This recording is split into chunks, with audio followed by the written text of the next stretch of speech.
Hi everybody and welcome to Positively Kimmy. I am Kimmy. If you are new here, welcome. This is a safe space. And if you're one of my returning subscribers and my besties, hi guys, how are you? I hope you're all having an amazing day. Welcome to What's Up Wednesday, where I tell you about my life and the chaos that is Kimmy. And we decide if it's a thumbs up week or a thumbs down week. What was going on this week? So if you're here for that, please like, comment, and subscribe. I would really appreciate it. I'm trying to grow my channel, and you would be a part of that growth, and you would become one of my true besties. So thank you in advance, and thank you for coming back if you're a returning subscriber. You guys know I love you, so that goes without saying. So what happened this week? Well, this week was crazy. We had my nephew's birthday on Tuesday of last week, and he turned 27. He's so cute. He's so cute.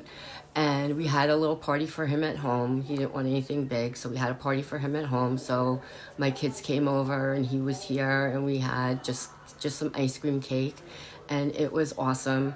My grandson, of course, was here, and he was running around hitting my sissy with the balloons and just having a ball, cracking himself up, and it was so much fun. And I'm sitting home, and that night I started feeling something not right in my stomach, because that was on the 5th, and I'm like, okay, my stomach's not acting right. Let's just see. And that was on a Tuesday.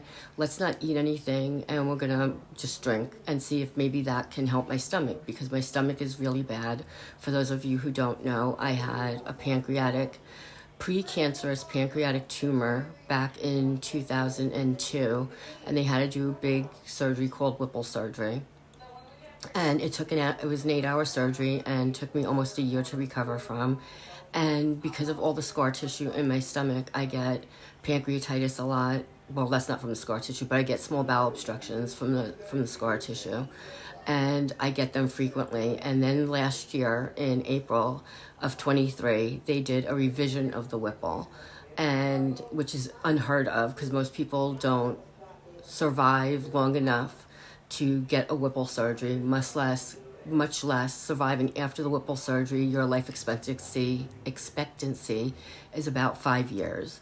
And I was told when that had happened to me, if I had no symptoms, which my symptom was a backache, and I thought I slept wrong, but if I had no symptoms within 6 months, I would have been making final arrangements for my children. And that was very that was disheartening, to say the least. But anyway, so they did a revision of this, which they had to get a bunch of doctors. Those of you who followed me last year know what was going on. They got a bunch of doctors from a lot of different specialties. They had my GI doctor. They had different types of surgeons in there. They had just a whole bunch of people seeing if the revision was going to be feasible, because they've never done one. So I'm in the medical books for this. And my surgeon's like, okay, we came up with something that we can do to help ease your symptoms, because I was vomiting every day, at least 4 or 5 times a day, up until last year. And then this year, it lasted a year, the surgery, where I was feeling really good. And then all of a sudden this year, starting in August, I've been in the hospital August, September, October, and now November. And it's taken a lot out of me. So we had my nephew's birthday, and I started feeling some pain, and I'm like, okay, this could be another bout of pancreatitis, or it could be the starting of a bowel obstruction. The treatment for both is the same when you go to the hospital. Unless they do surgery, they put you on pain medication, and they give you fluids, and they don't give you anything to eat or drink. So I stopped eating on Tuesday. Wednesday, it was getting worse, but I was like, okay, I'm going to not drink as much. I can't say I'm not going to drink anything, because I take medicines and I get thirsty, and I'm not going to do that. And I'm not being supplemented any other way with fluid. So I was like, okay, we're going to, drink very little. And then on Thursday, it was so bad. The pain was so bad. I should have gone to the hospital on Thursday, and I waited till Friday. And when I got there on Friday, the bowel obstruction was horrible. They said that it was a very bad bowel obstruction, that they were expecting my bowels to perforate. and possibly, like explode. And that wouldn't be good, and I'd need emergency surgery. They put me on, on an IV. They put an NG tube in my nose down to my stomach. Very, very, very painful. Very painful. When it's in there, it's annoying and uncomfortable, but having it put in while you are awake with no medication or anything is painful. When they pull it out, it's painful, but you know it's coming out, and it's long. It's a long tube. So they put that in, and I was there from the 8th to the 11th. At about 3 o'clock, they discharged me.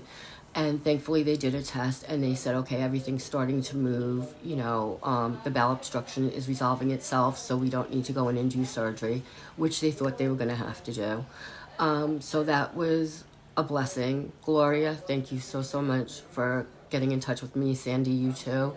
And everyone that left comments and everything, I really do appreciate y'all. It was so sweet. I love you. It takes me a long time to text when I'm under that kind of medication and when I'm not feeling well, and like movement bothers me, so I wasn't able to do a lot. But just know that your prayers and your love, everybody, were felt wholeheartedly. And it was scary this time because I really thought I was going to need another surgery, and my surgeon retired as of November 1st. So I couldn't get in touch with him. So now I have to find a new surgeon, somebody who knows my case, will know what's going on, and figure out how this happens. And the part for me that was the worst was they said there's nothing that I could do or that I did to cause this. It's the adhesions in my stomach from all of the prior surgeries that I've had. Because after the revision, they did a hernia repair, then they had to go in to fix something else, and they weren't going to be able to do it successfully, so they aborted the mission, is what I'm saying. And it was hard, so I have to find a new surgeon, somebody that I can go to that's going to know my case and read up on me and know that this is the third bowel obstruction I've had this year. And they said surgery isn't usually an option for someone like me because it causes more adhesions. But the thing is, do you want surgery and know you'll get a year of being almost completely pain-free, like manageable pain? Or do you want to have it get worse and end up in the hospital monthly? It's a toss-up. But if the surgery is dangerous and risky, it shouldn't be that much of a toss-up. But it still is. And that's where I'm at with that. So it was so cute. My grandson called me when I was in the hospital, and I didn't want him to call and seeing the tube in my nose. So he calls and he's like, Mimaw. I'm like, yeah, hi, sweetie, how are you? And he's like, where are you? I'm like, oh, I'm at the doctor's, because he doesn't know what a hospital is. And I was like, I'm at the doctor's. And he's like, oh, because he doesn't like the doctor. And I was like, okay. And he's like, you have boo-boo? I was like, yeah, Mimaw has a boo-boo in her tummy. He's like, oh, no, not the tummy. I'm like, yes, the tummy. And he's like, oh, Mimaw kisses. I was like, thank you. I was like, okay, you giving me kisses to make me feel better? And he's like, yeah. And I'm like, okay. And then all of a sudden he started talking some language. I don't know what he speaks. He speaks some Spanish. He speaks English. He speaks his own language. And when he talks very fast, so it's hard to understand him sometimes. But it was the cutest phone call. And then finally I'm like, okay, I love you. He's like, see you soon. Click, and hung up on me. But that was the highlight of my me being in the hospital. So there's nothing I can do. There's nothing I can avoid. There's nothing I can not eat, or there's nothing that I'm doing that's causing this to happen. It's just going to happen when it happens, and I have to let my stomach calm down, and I have to go to the hospital when it happens because I can't keep my medication down at that point. And they're just going to have to keep putting the tube in, which will stop me from going as readily as I might have otherwise. And that's it. So, and then I get home, okay, and my mama, has a full-fledged, blown-out flu. So we sleep in the same room together. We have 2 recliners, and she sleeps in one recliner. Obviously, I sleep in the other. And she has the flu, and she's hacking away. So now I am congested, and have a cough, which I've been taking some, I think it's called Teflon Pearls. It's a prescription thing to suppress your cough. And I'm trying to get this out of my system. So I went to CVS today and spent $60 that I do not have, by the way. I bought Vicks, the real Vicks, not the CVS brand, because we have the CVS brand here and it doesn't help. I bought Puffs with Vicks because, well, if you know, you know.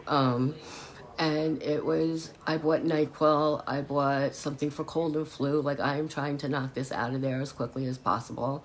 And hopefully I'll be feeling much better by Friday. If I'm not feeling better on tomorrow, Thursday, then I'm going to go to the med station and get an antibiotic before we go up, so that this way it starts to clear up before then.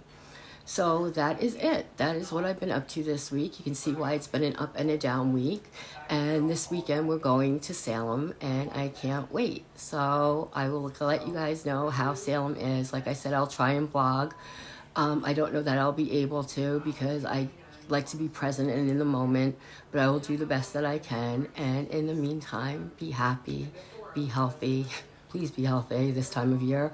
Be blessed, and most of all, be positively you, because there's nobody else quite like you, and that makes me so incredibly happy. You guys rock. Love you.